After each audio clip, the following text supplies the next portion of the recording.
Thank you, Mr. Chairman. Secretary Rubio, I'm glad you are finally before this committee. Your testimony actually comes long after the State Department, under your leadership, took actions without required congressional consultation or that were contrary to the law. But I guess it's better late than never.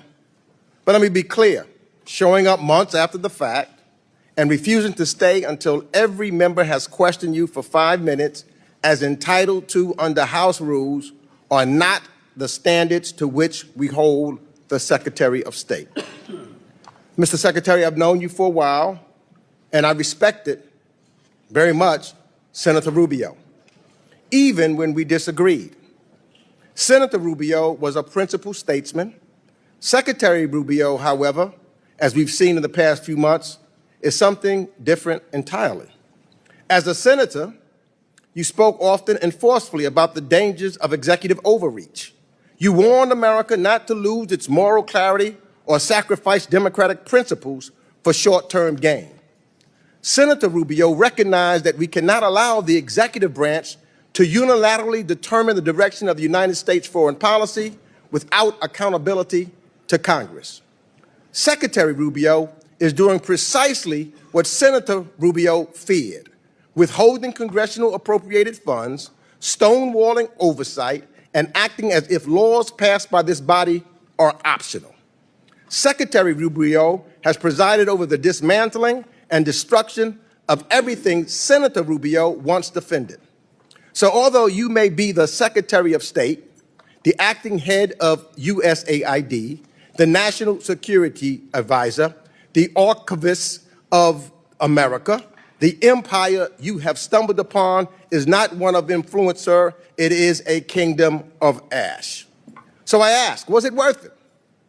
Was it worth it to allow the near extension of U.S. foreign assistance and USAID, which Senator Rubio said, and I quote, is a very cost-effective way not only to export our values and our example, but to advance our security and our economic interests? And lie is exactly what this administration has done again and again. Each time Elon Musk and his department of arsonists brag and mislead the American public about massively inflated savings or lie about the program they have cut and their purpose, they're not telling you about the food that rotted on the shelves while people went hungry, or the medicine that was undistributed to children needlessly suffering, or the trust that was lost by your actions. But I believe you know better, because you've said as much, and yet here we are. In 2022, Senator Rubio warned about the urgent and growing threat posed by China and called for a fully funded State Department and USAID. Senator Rubio wrote that soft power tools and alliances were vital to our national security. And today, Secretary Rubio is here to defend an 84% cut of the foreign affairs budget.